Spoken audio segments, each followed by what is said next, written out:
ma 5 millions ak ñoom Abdou Aziz Guèye ñu daal di ko dugal ma dellu si New York defal leen fundraising levée de fonds au niveau des Pakistanais defal leen fundraising au niveau des Égyptiens wax leen nag zawiya li wa anal masaajida lillaahi falaa tad'uu ma'a llaahi ahad zawiya yi nekk jàkk yi nekk Màkka ak yi nekk fii yëpp benn la kon dugal leen si seen loxo ñu dugal si seen loxo am na bu nga xam ne bi $100,000 la mobilisé sëñ Abdou dellu si waat fa mobiliser moom tam lu luy toll ñu commencé di ko gérer gars yi ñëpp commencé ku nekk di dugal sa loxo sa poche di ko def ba bi sëñ Abdou génnee àdduna tuuti rek ñu dem inauguré moo am inauguration bu rëy rëy photo yi ak vidéo yi ñu ngi si réseau yi ngeen xool ko bu baax a baax mais man leçon bi ma si tiré mooy lan man je suis un banquier xam naa ni lépp lu jëm si xaalis nit ki dugal xaalisam si benn projet war na xam fan la xaalis bi mujj te loolu moo si gën a am importance munoo taxawal sa kuréel ba mu taxaw ba pare nga ne kaay leen wàllu si duñ ko nangu da ngeen di toog fi ñëpp toogee te wax naa leen ko depuis longtemps toog leen yéen ñëpp ngeen toog su ngeen dee fal président su ngeen dee fal vice président su ngeen dee fal trésorier su ngeen dee fal secrétaire général ñëppay teew ba ñëpp d'accord ñu fal ko au moins daanu xam fan la seen xaalis di dugg ñun loolu la ñu amoon comme expérience au niveau des États-Unis ba yàlla def sutura jàkk ji pare na defoon nañu ay salle de classe bi am na tuuti travaux yu si def terrain bi ñu jëndoon nag kooku ñu ngi koy fay ba tey c'était une ancienne église ñu dem jënd église bi c'était très cher jël ko nag récupérer ko c'était pas facile parce que quartier bi ñu ko defee c'était Harlem waaw am na benn bés ma dem fa di ko visiter des noirs de Harlem taxaw di manifester ne bëgguñu fi jàkka dem leen feneen donc ce n'est pas facile mais yàlla dafa nañu sutur ñuy dox jóg di daan ba tey taxaw na j'ai eu la même expérience au Canada à Montréal waaw dama nekk New York ñu yëg que ñu mën dañu bëgg taxawal ci zawiya expérience bi nga amoon à New York dañu bëgg nga leen ma dem foofu defal leen fundraising wax leen ni ñu jaaroon leen defal leen kuréel bu nga xam ne bi suñ ko dee taxawal ñëpp a ko fekke ku nekk proposé li nga mën proposé pour que ëllëg soo joxee sa xaalis nga xam ci yan loxo la ne kooku c'est un premier pas à faire ñoom tam ñi ngi dem ay nit ñu am pas-pas ñoo fa nekk ñi ngi essayer taxawal seen jàkkaw lii man wax naa leen ko bu yàggee je suis content de voir que aujourd'hui yéen a ngi si loolu te incha allahu taala yàlla dañ si def barke na ngeen fexe rek ba lépp lu ngeen di def mu nekk dans la transparence totale képp ku nga dama mës dem Koweït ànd ak président Macky Sall je me suis rendu comme man j'ai été pendant 27 ans à la Banque islamique de développement donc xam naa li xew si région boobu yëpp à Jeddah la nekkoon ma gis ne les Koweïtiens à partir de Azaka bi ñuy joxe def nañ si ay ONG yu nga xam ni amul Arabie Saoudite mais comme amoon na ku nekkoon koy nekk banque islamique ma laajte ni ko mais nag ngeen fexe ba utiliser Azaka ba ñëpp ngeen mën ko utiliser ak ONG bu nekk lu nekk li nga xam ne moo la itteel mu ni ma parce que dañu am un système de zakat boo xam ne soo joxee 15 soo duggee si internet daa gis sa 15 bi fa nañ ko dugal donc wóolu nañ système bi du ñu hésiter pour génne seen bopp joxe seen azaka et après amul Arabie Saoudite amul feneen mais OSN yi fexe na lu ba am loolu 15 bu ñu joxe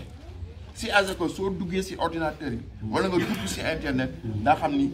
15 boobu fan la teere si nga transparence boobu soo amul ñu ñi daan dox tuuti rek après dañuy taxaw li leen di entraîner nag ñu dem ba sori mooy mu wóor leen seen xaalis fi ñu ko war dugal rek dugal nañ ko baal leen ma dog bi dama bëggoon rek indi expérience boobu jërëjëf si jërëjëf xam naa juste pour compléter par rapport ak exposé bi ak expérience bi nga ñu exposé waatal tey jii parce que jotaay bu mel nii amoon nañ ko nga mës ñu wax lu mel nii ñu déggoon ko aussi appliquer ko aussi derrière parce que am na période boo xam ni peut-être que ñi doon tourner autour de la zawiya même peut-être que ay structure yu néew la woon du woon structure parisienne yëpp bi ñu demee ba gis loolu on s'était réorganisé ñun ñëpp daayira yëpp ils étaient présents amul benn daayira bu nekk Paris bu mën a wax ne présent wul woon jour boobu ñu dissoudre bureau bi fa nekkoon complètement désigner waat beneen bureau boo xam ni on avait tout fait pour essayer de mettre en avant les anciens pour que ñoom it ñu gis ci seen bopp mais les mettre en avant surtout sur les postes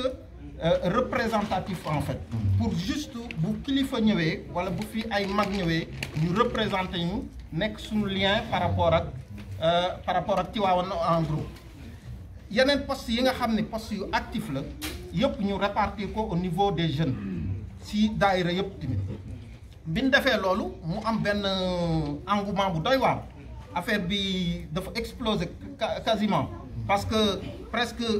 nekkoon nañ ay 5 6 7 ans yoo xam ni on était autour de 15 000 sëñ Saliou mën na ma corriger mais si année bi si topp rek on avait dépassé les 50 000 wala boog les 40 000 donc doublé woon nañ montant bi fa nekkoon donc dynamique boobu nag moom lañ doon continuer toujours te ba 2000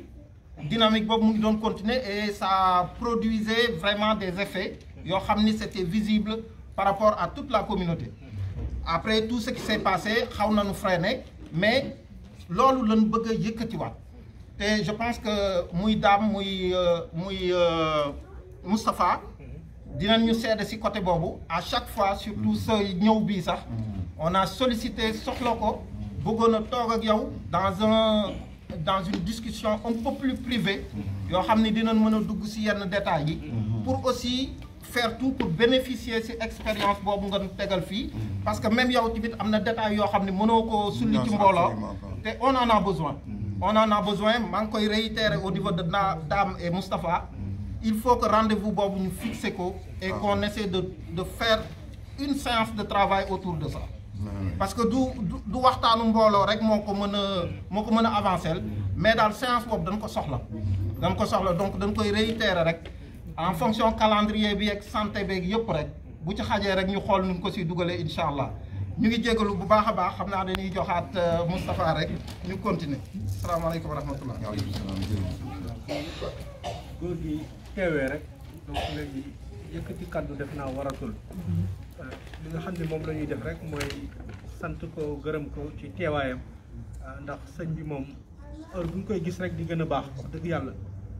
te xam nañu jotam may ko état de santé am aussi permettre ko vraiment mu ñëw mais à chaque xadara rek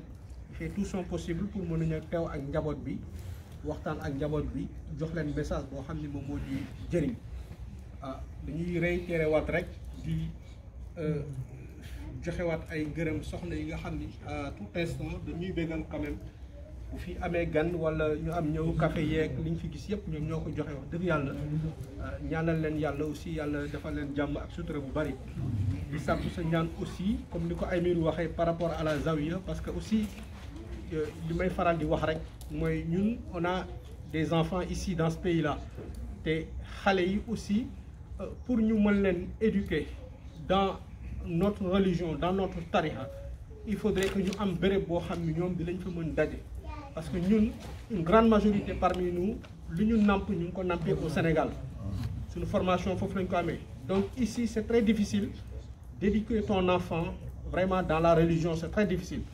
donc pour pouvoir nag l'éduquer convenablement ni ñu la ko waxee c'est kéemtalaay kattan il faudrait que ñu am béréb boo xam moom la ñu nekk te actuellement depuis presque 5 ans am na dynamisme boo xam ne créé wu na transparence am na bu ñàkkul woon sax transparence mais transparence gën na am li am solo mooy affaire yi dafa am sacrifice de temps ak sacrifice sa poche bu fekkee temps bi amul au moins nga mën a lillahi wa rasulihi jël sa poche nga sacrifier ko parce que am na ñoo xam ne ñoo leen nekkal ci ginnaaw di leen wutal loolu te wutaluñ ko seen bopp c'est pour toute la communauté donc ñi gën a yeneen communauté yi def ba mën a am seen béréb suñu defee sacrifice yi dinañ ko am na ay séances de travail yoo xam ne je l'ai fait avec Aymirou ak grand comment il s'appelle chez moi damay fàttali turu grand bi on a fait une séance de travail boo xam ni c'était nit yamar voilà nit yoo xam ne ñoo ñu war a wutal béréb boo xam ni foofu la ñuy nekk gars yi ñu ngi ciy dox ay jéego mais dañu bëggoon fexe ba lépp bu sottee rek incha allahu rabbi gars yi taxaw si te nañu fexe lillahi wa rasulihi ba suñu mag ñi nga xam ne ñoo ñuy jàppale ñu mel ni tonton Domba Cissé mel ni ñoom tonton Momar Alachi Mor ñu mel ni tonton Mbaye Ndoye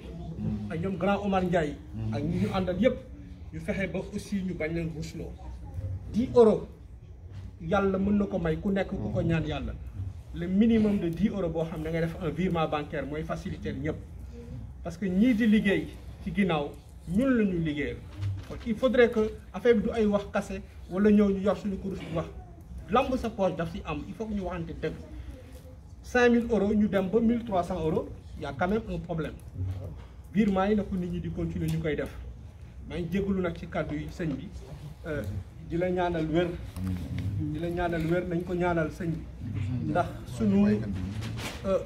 suñu sac la Serigne Mansour Sy waaw comme sëñ Mansour suñu sac la nit nag boo amee sa sac da nga koy protéger aussi di ko ñaanal kon su ko defee ñu jox ko kàddu gi rek te déglu ko ñaan yàlla defal la jàmm yàlla may la wér te yàlla lafal la cat sëñ bi ñi fi ñëw yëpp nag ñu ngi leen di sàkku seen ñaan ngeen ñaanal ko insha allahu rabbi asalaamaaleykum wa rahmatullahi wa taala wa barakatuh maa ngi leen nuyu dama bëgg rek par rapport à 5000 ba ngeen tombé si 1300 importance bi am si constat boobu mais lu tax mu am yéen ngi jiite mbooloo mi il faut ngeen poser la question lu tax lii am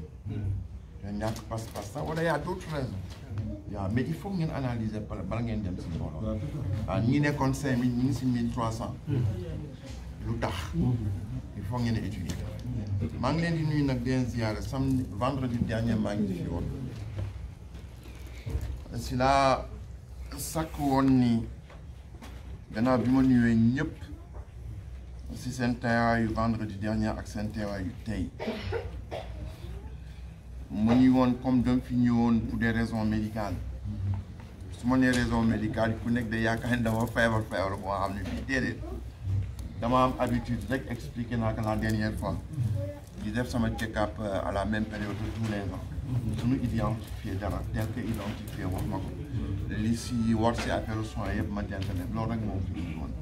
waaw ren nag doon identifié woon ni amoon naa ay problème sama bët mais li si waroon ñu def ko yëpp yàlla def na sutura ba alhamdulilah rabbil alamin lépp jaar na yoon waaw si may doonaa yow mun moon sax gis xàmme kanam yi quoi wala yàlla def na si sutura nag ma leen di sant di leen gërëm bu baax a baax di leen wax ni comme ni mu ko waxee samedi dernier na ngeen jàpp bu baax xadara bi jàpp bu baax xadara bii ngeen di def daayira yi tam na ngeen ko def na ngeen ko jàpp bu baax a baax léegi rek laay jógee si grand Pam Ndiaye Pam Ndiaye bi ma nekkee di jàng fii la ñu xamante il était en Antony, moi j'étais en Nanterre. da doon def école des beaux-arts fa la jàngee métier ba tey Pam Ndiaye est le couturier le plus important en France. toute race confondue y compris français yi moo leen gën a am importance. te fan la nekk avenue Georges V fan la nekk avenue de Rapp képp ku dégg Paris daa xam ni ñaari avenue yooyu caaxaan yóbbu la te ay soutien yu compétence bu baax a baax ngay wane ba nu accepté leen waaye Pape lu mu am fonk tariqa bi diine ji moo ko may daf may sax yéem ku nga xam ne kii fii la màggee fii la yaroo am attachement boobu mu am si diine man daf may yéem tout le temps ajjuma ju nekk dañ may yónnee ma jumaa mu baale su demee Arabie Saoudite alquran bu neex bu mu am dañ ma ko yónni waaye tey dama fa dem ma seetlu wërsëg bi ka yàlla ubbee Pape sëñ Mansour dafa ñëw fii nekkoon nañ fi séjour bu yàgg en 2000 ñëw yéen ngi koy fàttali Pape ñëw benn bés ni ma sëñ Mansour moo may yónni si yow ma ni ko lan la lay yónnee si yow mu ni dama bëgg ngeen ñëw avenue Georges V ak avenue de Rap ngeen wàcc fa kaamil te góor gi moo koy jiite sëñ Mansour comme xam naa que miin ma ne ko yow Pape sa bopp bi feesul xam na nga feebar y a combien d'étudiants arabes yu mën jàng kaamil tu vas déplacer le calife général des Tidianes uniquement pour jàngal le kaamil foo ko teg mu waxoon ma ne ko loolu du si daj fekk sëñ bi dafa ni que sama taaw fi demal nga waxtaan ak moom su d'accord ma def ko su d'accord du ma ko def ma dem ni demal ni sëñ bi ma lan ko ma d'accord Pape dellu si wax ko sëñ Mansour waaw ma ñëw mun ma sa jikko loolu yi na nga ko denc mun ma Pape sama doom la wax fi mu jaar ak moom baax bi mu baax si moom mu ni ma comme noonu la ko bëgg rek bàyyi la ñu def ko mu ni ma waaye yaay jiite man nga am benn problème ñu dem avenue Rap jànkaan yi tëj ko dem kii ba pare sëñ bi joxe dog ñu def dog boobu maa ngi koy yore aussi waaw mais biñ ko defee ba pare affaire bi dafa mel ne dafa explosé tous les politiciens français muy ñoom Sarkozy mooy Laurent Fabius ñoom Hollande yëpp Pape moo leen ñëwal ko si ba pare yàlla defaat surtout la plupart des chefs d'État africains Pape moo leen di ñëwal ko si IBK bi mu nekkee président dafa yebal avion personnel am Pape ñëw jël ay mesures am au niveau du Mali dellu si waat ñëwal que lépp lu mu xam ne moom la bëgg si ko actuellement c'est le sommet il y a beaucoup de chefs d'État africains yu fi nekk bi ma demee këram bi ma demee tey si boutique am dama fa fekk ay ay ministres yu bari yu ñëw di récupérer seen ay gos te loolu li ko may Pape mooy lan mooy sax bi mu sax si tariqa bi sax si diine waaw à l'avenue de Rap si son salon fu muy recevoir ñi dama gis benn boîte bu mu teg si diggu taabal bi ma am curiosité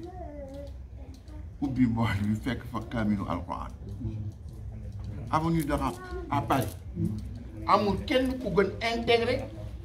Pape Ndiaye fii te teewul mu téye diine waaw de sorte que man loolu rek laa leen di ñaan ñeen jàpp bu baax diine yi jàpp bu baax tariqa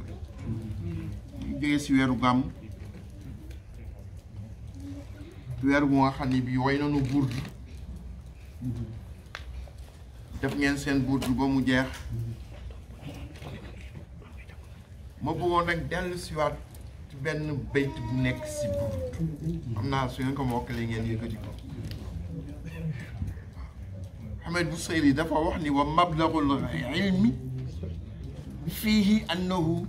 basharun wa annahu xayru xalqi فيه أنه بشر فمبلغ العلم فيه أنه بشر وأنه خالق الله كلهم مولاي صل وسلم دائما أبدا على حبيبك خير الخلق كلهم فمبلغ العلم فيه أنه بشر وأنه خير خلق الله كلهم مولاي صل وسلم دائما أبدا على حبيبك خير الخلق كلهم ومبلغ العلم فيه أنه بشر وأنه خير خلق الله كلهم Ahmed Bousayri bi mu ñëwee ba si bayt boobu wa mablagul ilmi fihi annahu basharun xamul nan la koy terminé mu tëdd ci ne la yonent bi feeñu ko ni ko annahu xayru xalqillahi kullihim muy nekk nag lu rëy wa mablagul ilmi xoolal njobboxtalu xam-xam mooy lan le summum de la connaissance njobboxtalu xam-xam mooy lan mooy yonent bi doomu aadama la comme ñëpp wa mablagul ilmi aydan annahu xayru xalqillahi kullihim njobboxtalu xam-xam itam mooy lan moo di yonent bi moo gën képp ko sàkk ñu sàkk si àdduna mu nekk dans une relation dialectique bu nga xam ne bi doomu aadama la comme ñëpp du yàlla ñu teel si wuyu waaw annahu xayru xalqillahi kullihim waaye li muy nekk doomu aadama keneen ku dul moom beneen bi nafoon boo xam si àdduna yonent bi moo la gën gis nga le rapport dialectique entre les deux waaw wa mablagul ilmi fihi annahu basharun wa mablagul ilmi fihi xayru xalqillahi kullihim mu nag lu nga xam ne lii fala budda baytu boobu rek jar nañu toog di buut ba bi set parce que dafa fees dell ak tawhid yonent bi ñun juumu na naan yàlla la waaye itam cëram bi mu am si àdduna bi fala budda ñu jox ko loolu nag moom laa waxoon ni secret bi si nekk xëy na am na nitu daara yu ko xam waaw kiis la ñun bi nekkee si daara bi ko nga xam ne kii xelam neexul loolu lan lay jox ah baax na si yow dangay jël fatiha juróom-ñaari aaya yi si nekk aaya boo romb rek gindi wa mablagul ilmi fihi annahu basharun annahu xayru xalqillahi kullihim ku sa xel neexul torop soo ko bindil ne yàlla mën na si def sutura ma jox leen si ndigal itam pour ngeen jëfandikoo di leen nuyu nag di métti du def naa fi à peu près 2 mois gis naa ban contexte ngeen di vivre contexte bu naqari contexte bu nga xam ne bi l'islam moo nekk au centre de la campagne électorale lu bon lu nekk ñoom yaakaar naa ni pour gagner élection yi plus ngay door si islam rek plus dana facilité li ngay def waaw de sorte que man gis naa ni fu la bëgg dañuy waxtaanee islam parce que ñun islam bi ñuy wax ci télévision bi ak ñun islam bi ñu xam benn mais fii lan moo fi neex ñu ngi jaamu yàlla ñu ngi woy ñu ngi sikkër ku nekk ngi fetto ku nekk ngi bég ñun l'islam boobu la ñu am te pourtant ñoom am na lu ñu wax man maa wax ne am na ay alxuraan yu nga xam ni c'est des am na ay très dur soo ko mënoon appliqué tey dana doy mais ni mu amee si alxuraan la amee si hymne national non tout ça yeneen hymne national français tous les aux armes citoyennes formons nos batailles marchons d'un pas impur démb Macron bi muy def 11 novembre moom lay jàng ñoom ñëpp ñun fi nekkee xale ba tey moom la ñu jàng aux armes citoyennes tey kon moo ñemee taxaw fii nii aux armes citoyennes te ñoom bés bu ne ñu ngi koy wax est-ce que dañ leen di reprocher ni ay terroristes ne seen hymne bi terroriste ñun duñ ko def parce que dañ koy replacer contextualiser si ban contexte la génnee le contexte de 1789 am na ay alxuraan yi moo xam ne wax naa leen barki dem na ngeen déglu na ngeen jàng livre Michel Onfray bu tudd Penser l'islam dafa dagale ay violents yi si Coran indi ay violents yi si Bible da ngeen jënd livre boobu pour comparer mais hymne national boo xam ne ñëpp ngi koy jàng xale yi am 6 ans si école yi moom la ñu tëri bés bu nekk mu am aux armes citoyennes formons les bataillons marchons de pas impurs mais loolu lan moo ko gën violent te l'islam nekk la seule religion boo nga xam ne bi téere alxuraan boo nga xam ne bi dafa am lu ñu wax asbaabu nuzul ay bu génn fexe nañu ba xam ban contexte lañ ko génne mënoo jël ay rek gis def loo neex loolu soo defee étude boobu ba pare indil ay yi nga xam ne yàlla nee na bu leen tontu yàlla nee bu leen fayu bon yonent bi suñu la saagaatam bul fayu wasbir ala ma yaqulun mais yonent yàlla moo ko wax ni suñu la saagaatu yow la nu saaga man la nu saaga waaye man yàlla bi nu saaga man maa tax ñu saaga la waaye man ñu ozarni wal mukazzibina uli ni'ma mukazzibina uli ni'ma ñii naan dang fenkat nga uli ni'ma maa seet xéewal yi gën rëy si àdduna jox ko ñooñu lay wedd tey o mahilum qalila waaye des mu complice rek tabaski bi yàlla mais kooku nan koy génne di ko waaye yàlla waxul ni kuy saaga yonent bi wutul kalachnikov rek ba mu jeex déedéet def ne wasbir ala ma yaqulun waajurum ajran jamila kon ñun non toog si déggin bu nu am si diine islam wax tam comme ni mu ko waxee woon semaine dernière rek ni kër Seydi Hadji Malick radiyallahu taala anhu moom la ñu yàlla booleel te kër Seydi Hadji Malick su fekkee ni lu rafet la du dam fa bokk moo tax dama wóor adduna bi ba mu jeex tàkk fépp dem naa fa si adduna man je suis sorti 40 ans nekk à l'extérieur fu ne ma dem ba pare nag mujj Arabie Saoudite 27 ans la te ba tey maa ngi circulé ba tey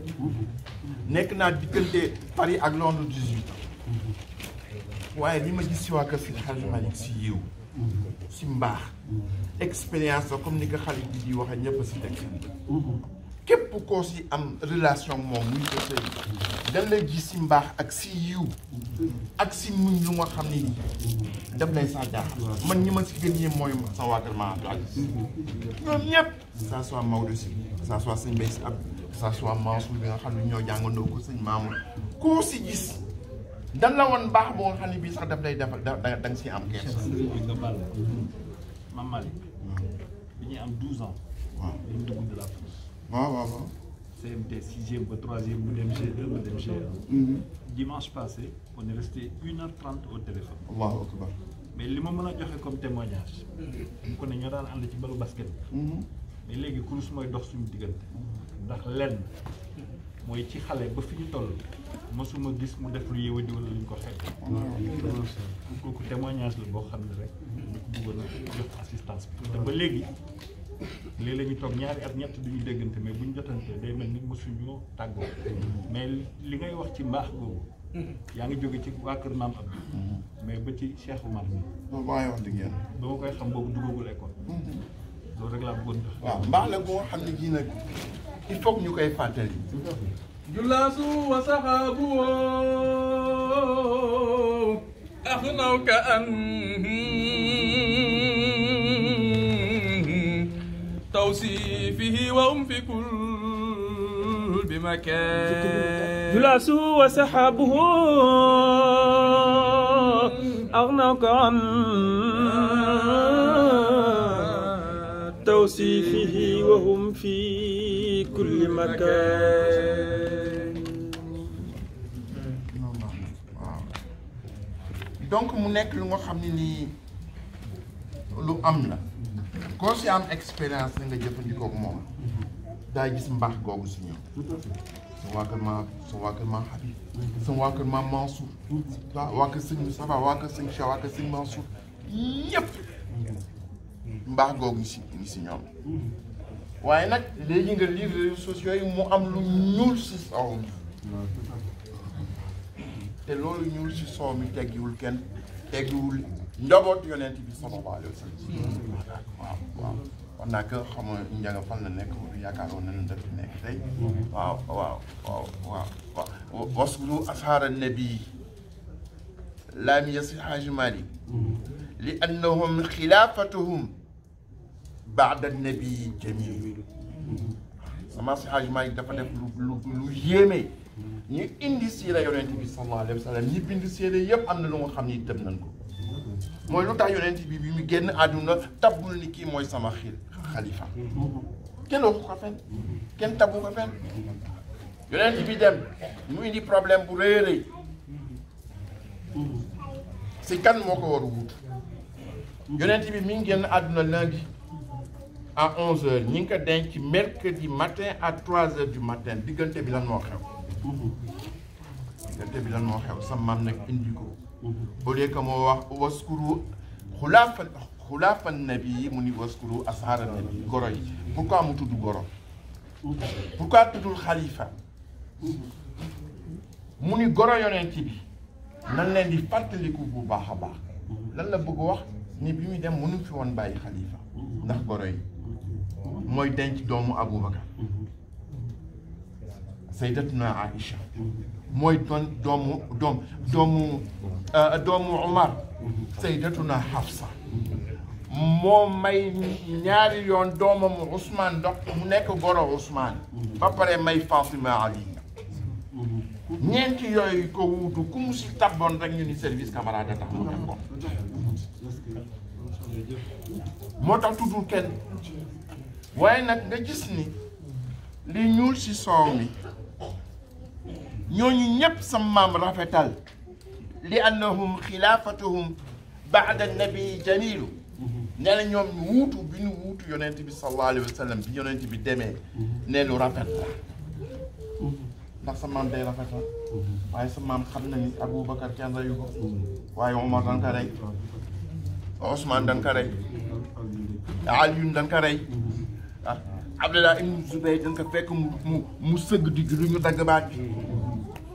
te ñuy def loolu yëpp mu bashirina bi janna yàlla waxoon na ba pare àjjana la ñu jëm te ñoo def loolu seen bi kon lii tey su fekkee ni am na lu feeñ si kër Seydi Hadji Malick muy lu ñuul si soow mi loolu ñuul si soow mi warul tax ñu fàtte soow mi yëpp li nga xam ne ñun moonu war mooy fu nu toog di rafetal fu nu toog di ak imsaak bi ma shajara baynahum soo dee jàng risaala premier livre par tariqa bi mais charia bi soo ko dee jàng première page bidaaya dañ la wax lépp lu nga xam ne moo doxoon diggante saaba yi bu ko tudd wa imsaak ma shajara baynahum encore que man bi ma demee ba jàng ba ubbeeku bu baax a baax d'accord uma si loolu ma shajara baynahum laa yajib an natakallama il faut ñu koy wax waaw ma shajara baynahum grave na grave bu nga xam ne bii soo ko waxtaanee wul noonu islam ñoo koy waxtaanee am na ay livres yu génn fu ñu waxee el xulafa u rachidun ñoom ñu génne benn livre tuddee que les xalifes maudits dem tuddee que les xalifes maudits donc ñun mieux vaut ñu waxtaanee ko suñ ko waxtaanee wul ñeneen ñoo koy waxtaanee ko déformé ko dem pervertir ko bon mooy grave na grave boo nga xam ne bii soo lee commencé ce livre fekk li lay jëkk wax nga gàttañlu bañ di nettali loolu nga xam ne moo nekk seen diggante loolu la sama si Hadji Malick wax ni seen xilaafa ba'da nabi yi gannaaw yonent bi sallallahu alayhi wa sallam jamilun ne lu rafetoon la ba pare nag indi leen benn par bayt ku nekk li nga taxawee li Ousmane taxawee li Omar taxawee li Aboubacar muy nekk nag nettali bu rafet a rafet bu nga xam ne bii suma temps bi gënoon gudd danaa fi dellu si boo waxee lu baax a baax li nga xam ni mooy li am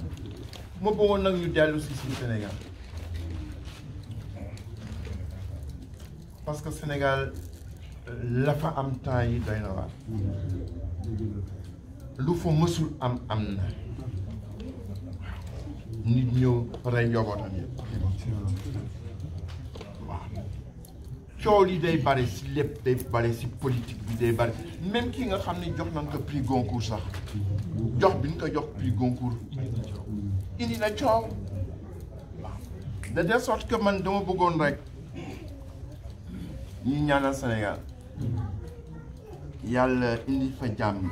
indi fa yiw ñi dem nag si période bu nga xam ne bii période politique la démb yàlla def sutura si Sénégal ñi ñu rejeté woon seen liste yëpp ñu bare delluwaat nan leen ko mais les gens étaient mobilisés gis nga Moustapha Sénégal il y a un désir de révolte il y a un désir de révolution il y a un désir d'émeute il y a un désir d'événement dafa mel na ñi mars 2021 doy leewul bu nu ba tey nguur yi comme opposition te loolu su fekkee ni dellu siwaat na day gis ni li xewoon en mars laax rek la woon soow mi ñëwagul woon te soow mi mën na weex ndax du am suukar du am dooleel waaw kon nag li nga xam ni moom la ñu war ci jotaay yu mel nii di ñaanal Sénégal parce que Sénégal rek la am mu leen te Sénégal su yàqoo du américain wala français yi ñoo koy defar ñun ñii ñoo koy defar suñu bopp te yàlla jox nañu les moyens de notre développement muy le gaz et le pétrole. J'ai été pendant 27 ans dans un pays producteur de gaz et de pétrole man mën naa seede lan la gaz ak pétrole di indi si réew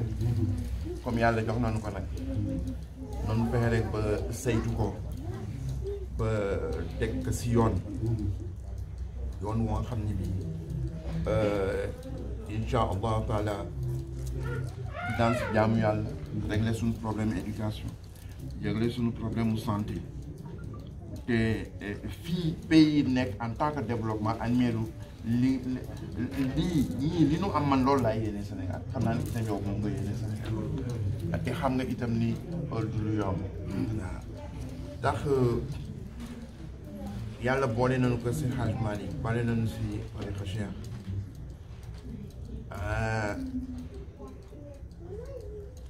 tariqa bu nga xam ne bii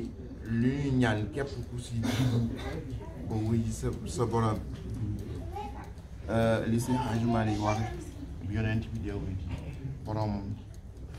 yonent bi sallallahu alayhi wa sallam nee na waa àjjana ñi ngi xam kii ñëw kan la muy yonent bi sallallahu alayhi wa sallam waaw inna al jinaana ala tazyini yowma qudumi ruuxi taarika dunya ala inna al jinaana inna al jinaana ala tarhi yowma qudumi إن الجنان على تزهيد يوم قدوم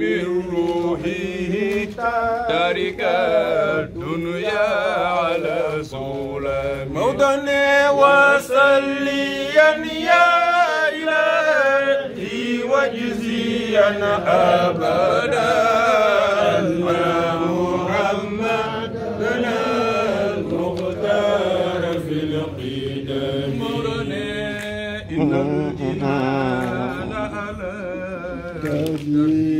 يوم قدوم روحه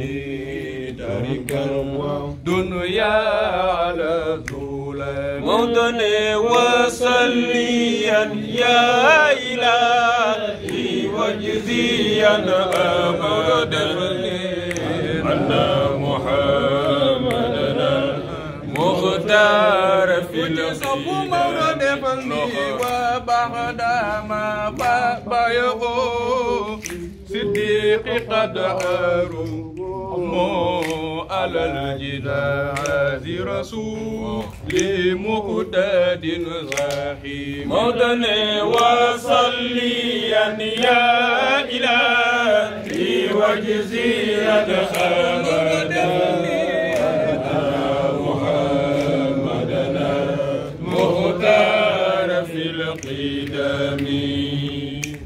sama si Hajj Malick nee na inna jinaana yawma qudumi ruuhi ala tazyini yawma qudumi ruuhi nee na dafa mel na waa àjjana duñu yëg ki nga xam ni moo leen di fekk si kan nee na ñu changé tapis changé drap bi peinturaat mur yi waaw njëganaay yeeg yëpp ñu defaraat ko ndax yonent bi sallallahu alayhi wa sallam taarika dunya ala zulami ñi nekk si kaw àdduna ñoo nekk si lëndëm waaye ñi nekk àjjana xam nañu ki leen di fekk si kan la muy yonent bi sallallahu alayhi wa sallam ñu koy waajal nag di ko indi ñun lépp la ñuy ñaan mooy képp ko nga xam ni kii loolu daloon yonent bi dañ la seede wuy ji sa borom gàttanu boobu toute proportion de garder waa àjjana gàttandu woon yonent bi sallallahu alayhi wa sallam su noonu suñu sago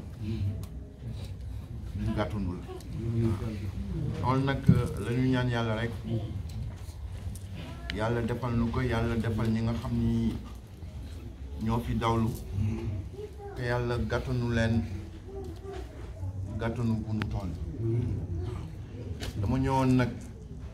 pour gis leen gis bi mu leen gis rek man dafay wéral sama yaram way yi ngeen way itam daf may fàttali démb daf may fàttali fi ñu bokk fan la fi ñuy fàttali nii kër yu rek la ñu bokk am na woyu xalifa yaa xalifa bi ngeen doon woy yëkkati leen ko yaa xalifa Tijaan sang be yaa xalifa Tijaan sang be yaa xalifa Tijaan mooy suñu maam yaa xalifa Tijaan mamba yaa xalifatu maam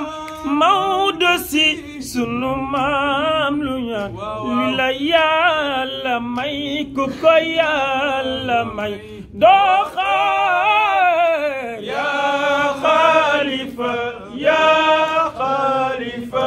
Tijaan sang be yaa xalifa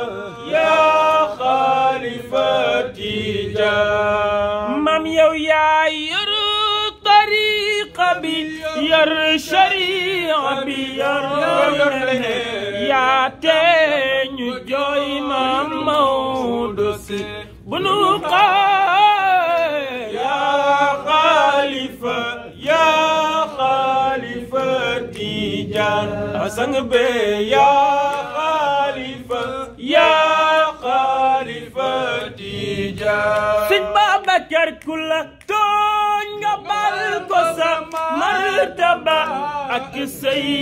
ndigal duñu suy la yaay xalifa Cheikh Tijaan yaa xalifa Tijaan sang be yaa xalifa Tijaan mam yow ni nga mel ci nit ñi raw na suukar mam ni nga mel ci nit ñi raw na suukar mam bay ni nga mel ci nit ñi raw na suukar